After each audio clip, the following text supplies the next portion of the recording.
Atenção, está no ar a Rádio Libertadora. Começa agora o Hoje na História de Ópera Mundi. 25 de janeiro de 1785. Cardeal Rohan presenteia Maria Antonieta com um colar de diamantes.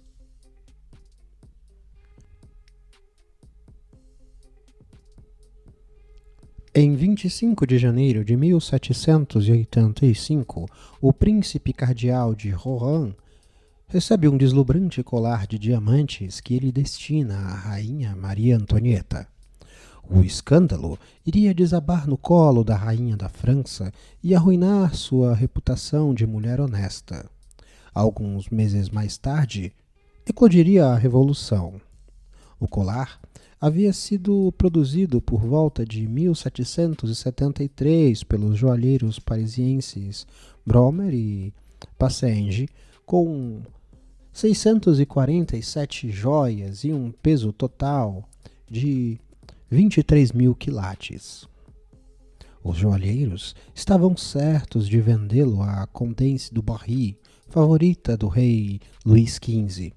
Mas a morte do velho rei em 1774 golpeou o projeto.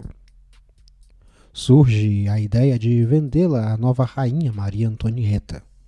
Chegaram a apresentar a maravilha aos soberanos em 1778 e em 1781. O jovem rei Luís XVI não se deixa envolver e recua diante da enormidade do preço. 1,6 milhão de libras. A rainha também se mostra ponderada. Iria lembrar que era o preço de 2 navios dos quais a França tinha muito mais necessidade. A jovem austríaca tinha chegado a Versalhes com 14 anos e foi definida como personagem frívola, cercada de jovens aristocratas despreocupados. O príncipe Louis de Rohan era um deles, filho de ilustre e riquíssima família. Parte para Viena como embaixador em 1772. É expulso 2 anos mais tarde pela imperatriz, que se escandaliza com sua libertinagem. No entanto, é nomeado capelão na França. Depois cardeal e por fim bispo de Estrasburgo. O cardeal tem suas ambições políticas e atribui a antipatia da rainha ao fracasso de seus projetos. Foi então que conheceu uma jovem mulher pouco recatada que descendia de um bastardo filho do rei Henri II e carregava o título fantasioso de Condessa de Lamotte-Vallée. Ela mantinha vínculos com um escroque italiano que se apresentava como Conde de Cagliostro. A condessa fazia alarde de uma pretensa intimidade com Maria Antonieta, a ponto de convencer o cardeal de poder ganhar suas boas graças. Em 11 de março de 1784, uma entrevista discreta é organizada no Bosque de Vênus, perto do Petit Trianon, onde a rainha passava boa parte de seu tempo. A rainha aparece e entrega ao cardeal uma rosa e um bilhete fazendo um sinal para que calasse. Na realidade, era uma modista parisiense, Nicole d'Oliva, quem desempenhava o papel de sósia da rainha. A partir de então, o cardeal não põe limites às suas generosidades. Em janeiro de 1785, a Condessa de Lamotte toma conhecimento que a rainha, não podendo comprar uma joia tão preciosa, a encarrega de comprar em seu nome. Em 21 de janeiro, a condessa anuncia radiosa aos joalheiros que a rainha estava determinada a comprar aquele soberbo colar de diamantes. Quando, pouco tempo depois, o cardeal se encontrou diante da impossibilidade de pagar o que devia, os joalheiros se apresentaram diante da rainha para fazer valer o compromisso. Ela, incrédula, leva o caso ao conhecimento do rei.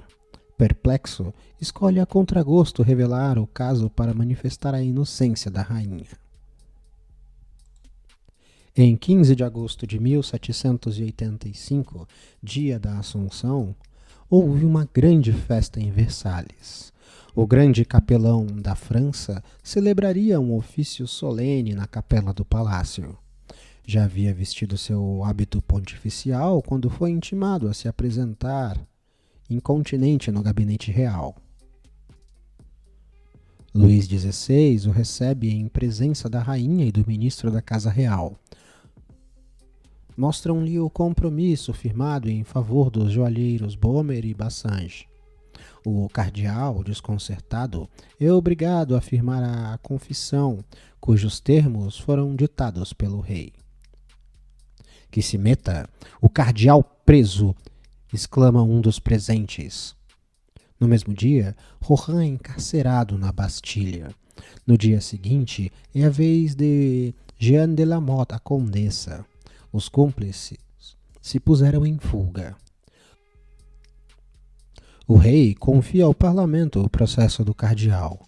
A instrução se arrasta enquanto o alto clero se insurge contra o afronte a um dos seus, que, segundo eles, era vítima de escroques e apenas culpado de ser ingênuo demais. Quanto à desafortunada rainha, ela é presa fácil das insinuações mais maldosas. Em 22 de maio de 1786, o processo se abre diante de 64 magistrados da Grande Câmara. 10 dias depois, o procurador-geral, Joly de Fleury, pronunciou uma acusação sombria. Uma parte da corte se insurge, enquanto milhares de manifestantes do lado de fora proclamam ruidosamente seu apoio ao cardeal. A corte relaxa sua prisão, porém o rei o despoja de todos os seus cargos e o exila na abadia de Chasdy. A Condessa de la Motte é condenada a ser açoitada em público, marcada com ferro em brasa e presa em prisão perpétua, de onde foge pouco depois. Cagliostro, ou aquele que se dizia assim chamar-se, é banido do reino. A opinião pública acolhe o veredito enquanto os pintores oficiais tentam reverter o julgamento popular, apresentando Maria Antonieta não mais como a rainha da elegância, e sim como uma mãe afetuosa cercada de crianças. Essa operação de comunicação, por sinal, não funcionou. O caso do colar marcaria um novo epíteto à rainha, a Madame Déficit, e alimentaria também ressentimento popular contra ela. Tratado como mártir, o cardeal de Rohan seria eleito depois da Revolução para os Estados Gerais, em 1789, pelo clero de Tonnerre, antes de emigrar para a Alemanha, onde morreria em 1803. Hoje na História. Texto original Max Altman. Narração e adaptação José Igor. Edição Laila Manuelle. Você já fez uma assinatura solidária de Opera Mundi? Fortaleça a imprensa independente. Acesse www.operamundi.com.br/apoio. São muitas opções. Você também pode fazer um Pix usando a chave apoie@operamundi.com.br. Obrigada!